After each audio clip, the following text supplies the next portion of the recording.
Hi hello வணக்கம். இன்றைக்கி நம்ம பார்க்க போது ரொம்பவே சூப்பரான சுவையான கேரட் கீர் தான். அதுக்கு நான் வந்து ஒரு 1/2 கிலோ போல் கேரட் எடுத்திருக்கேன். தோல் சீவிட்டு சின்ன சின்னதாக கட் பண்ணிவிட்டு குக்கரில் போட்டிருக்கேன். குக்கரில் அது கூடவே கொஞ்சமாக தண்ணி, முந்திரி பருப்பு, நீங்கள் இனிப்புக்கு பேரிச்சம்பழம் கூட சேர்த்துக்கலாம். பேரிச்சம்பழம் சேர்க்காத இருந்தால் குக்கரில் விசில் விடும்போதே சேர்த்துட்டிங்கன்னா நல்லா பேஸ்ட்டாக அரையிறதுக்கு ஈஸியாக இருக்கும்.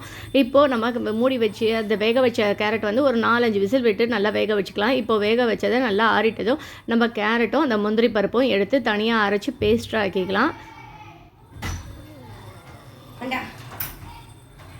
இப்போது அந்த கேரட்டை நான் தனியாக எடுத்துகிட்டேன் அரைக்கிறதுக்கு. அது கூட கொஞ்சமாக பால் சேர்த்து அரைச்சிருக்கேன். குக்கரில் அந்த தண்ணி கூடவே கொஞ்சமாக பால் ஊற்றி நம்ம அரைக்கிறதுக்குள்ளே அதுவும் கொதிக்க ஆரம்பிச்சிடுச்சு. ரொம்ப ஈஸியாக வேலை முடிஞ்சிடும். இப்போ நான் அரைச்ச விழுதையும் அது கூடவே சேர்த்து நல்லா மிக்ஸ் பண்ணி கொதிக்க விடலாம்.